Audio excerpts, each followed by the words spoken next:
Animal Crossing, a game whose evolutionary tree makes you wonder how these animals came to exist in the first place.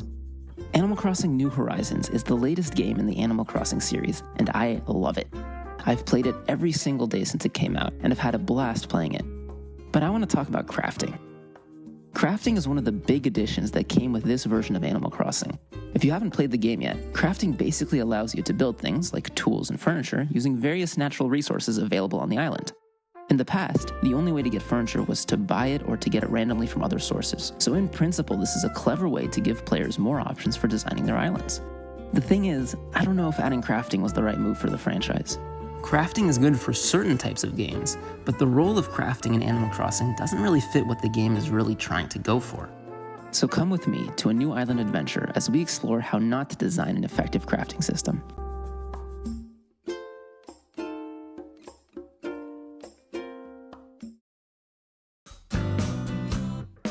There are 3 areas that crafting is especially well suited for in a game. Customization, by giving players options and letting players choose to build whatever they think is best for them. Creating a sense of progression, by creating a chain of requirements to be met by the player that can act as goals for them. And adding survival elements to a game, by forcing players to constantly look for more resources to be able to build what they need. These 3 areas aren't mutually exclusive. In fact, they often work really well together, especially when paired with an open world setting. So when we look at Animal Crossing, there's only really one reason that crafting would fit into this game, and that's for the customization. The game has a very strong focus on each player's island being unique and individual. Everybody has different villagers and different island shapes and different fruit and different furniture available and lots of details that make each game different. It makes perfect sense to add another feature that lets the player add even more uniqueness to each island and to give them firm control over it. But that's the only reason to add crafting to Animal Crossing. None of the other roles crafting can play really fit without a severe overhaul of the game. Obviously, survival elements don't fit this game at all, given it's a game about relaxing and taking life slowly, but even the progression elements of crafting don't fit in well here. Animal Crossing's progression has historically been slow, methodical, and only barely within the player's control. Villagers would move in randomly over time until the town filled up, and stores would be added or upgraded only after some arbitrary threshold was met, as players sort of just played the game. Even in New Horizons, where there is some semblance of a main story that you actively progress, crafting is really just shoehorned in randomly to give the player something to do, and later identical parts that used to use crafting just drop it. All of this is to say that if you really think about it, crafting doesn't have a clean role in the Animal Crossing franchise. In my opinion, if you wanted to add more customization options and furniture to the games, just make them more accessible through gameplay elements that are more in line with what made the franchise fun and unique in the first place. Have quests to find furniture codes throughout the island, or get them by talking to other villagers or something. Have daily merchants come in and have lots of items on sale, or have a character that lets you go to an island market with lots of other characters to meet and buy items from. You could even add aspects where each game has a unique set of merchants, so the only way to get all of them is by traveling to your friend's island and meeting them, and asking them to come by your place or your island market sometimes. All of this is to say that there's a lot more Animal Crossing-y things that you could have done to improve the customization, and crafting just feels like the wrong solution here. You need to consider carefully what kind of game you're making and why you want to add crafting, whether crafting is really the best way to achieve that goal.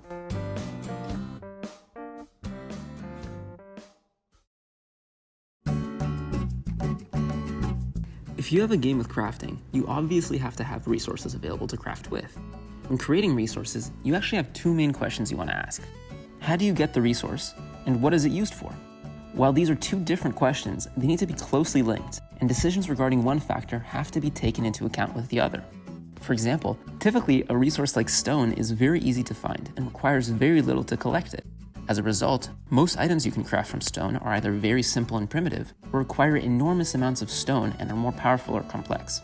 On the flip side, a resource like gold might be rare and require special tools to acquire, and is exclusively used by more powerful and important items.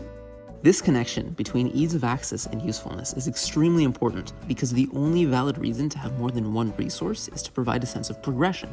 The goal should be that players start with being able to get one resource, but they use that resource to build something that lets them get another better resource, which they can use to build a better tool that lets them get a better resource that lets them build a better tool.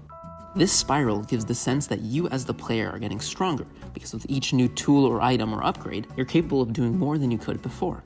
I know this is a pretty straightforward concept, but I bring it up because the designers of New Horizons completely missed this point. Start with how you get the resources. A Aside from a few random resources that aren't super critical, there are two main ways to get resources: by hitting rocks and by chopping trees. From these two resource pools, you can get 7 different types of resources. From rocks, you can get stone, clay, iron, and gold. From trees, you can get 3 different types of wood. The only factor in deciding which resource you get is chance, as you can use any version of the corresponding tool to get the resources. In fact, the only differences between what you can build with the resources is aesthetic. Tools are the only items with functional utility. Everything else is some furniture item that requires some random combination of resources that fit the theme of the item. In other words, there are no meaningful, logical differences in the value of resources. When you include the fact that you can get every single resource regardless of the level of tool you have, it makes you wonder what the purpose of having multiple resources is in the first place. By the way, I mentioned earlier that the only valid reason to have multiple resources in a game is progression. This isn't entirely true. Sometimes, having resources be available in different ways is either a part of the main gameplay loop or for exploration.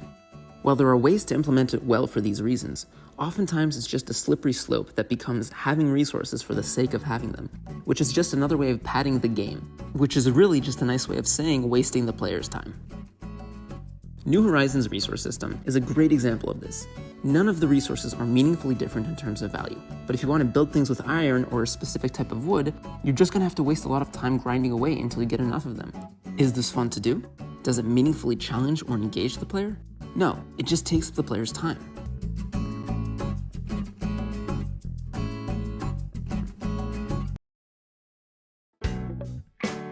There's a very strange situation in Animal Crossing where most items only use one of 2 resources, but those resources aren't actually common.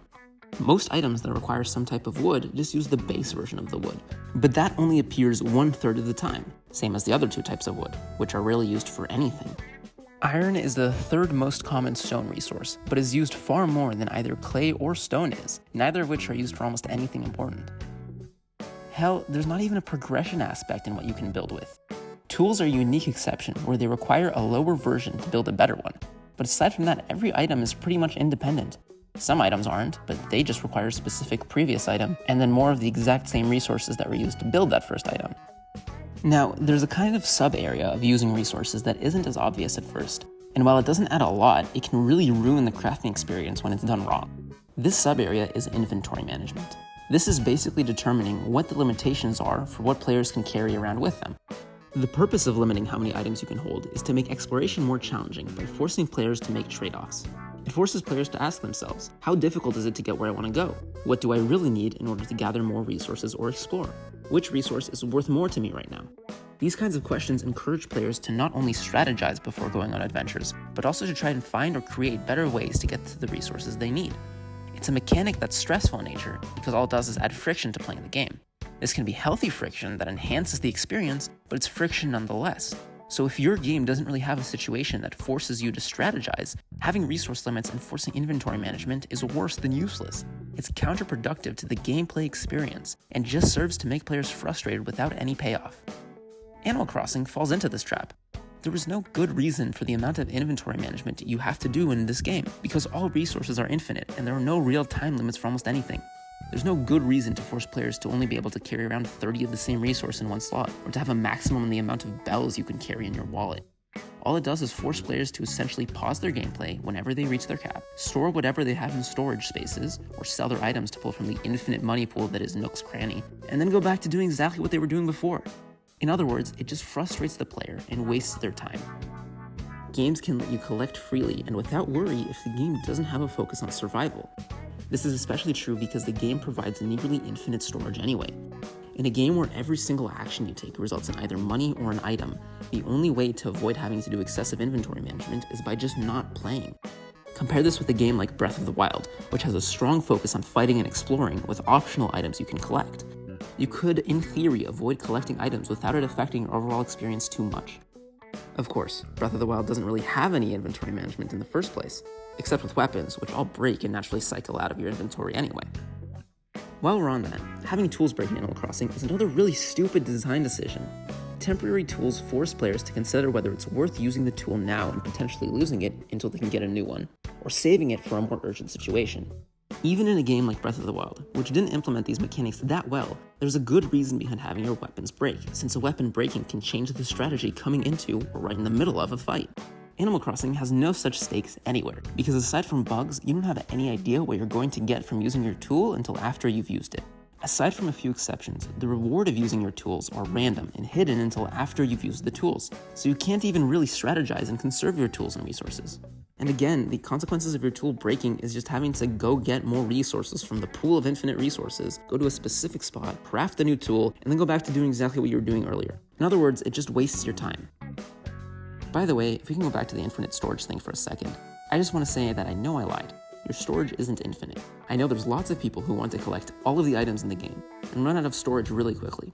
But I also know that for people like me, who aren't hardcore fans and don't collect every single item in the game, the storage is effectively infinite and have never really run out of resources. I also don't think I need to explain why finite storage in a game that's effectively a giant collect-a-thon that also has breakable tools that are critical to gameplay is a bad idea. That should be obvious.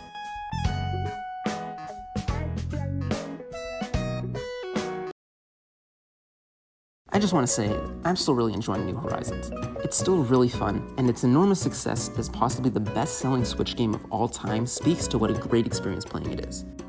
My main point in this video is not to just be angry at a popular game, but more to highlight the role of crafting in video games as a whole. Almost every major game now is following the trend of being open world and having heavy crafting elements, and I just wanted to remind whoever's watching that not all games require crafting. Crafting isn't inherently bad or anything, it's just one game mechanic that's well suited for certain things and poorly suited for others. But it has become the go-to solution for game developers that want to add one of the factors it's good for, without considering the trade-offs you have to make in implementing it. A game doesn't need crafting to be highly customizable or to encourage exploration or to force a sense of progression. You can have all those features with other mechanics that are better suited for the kind of game you're making. Thanks for watching.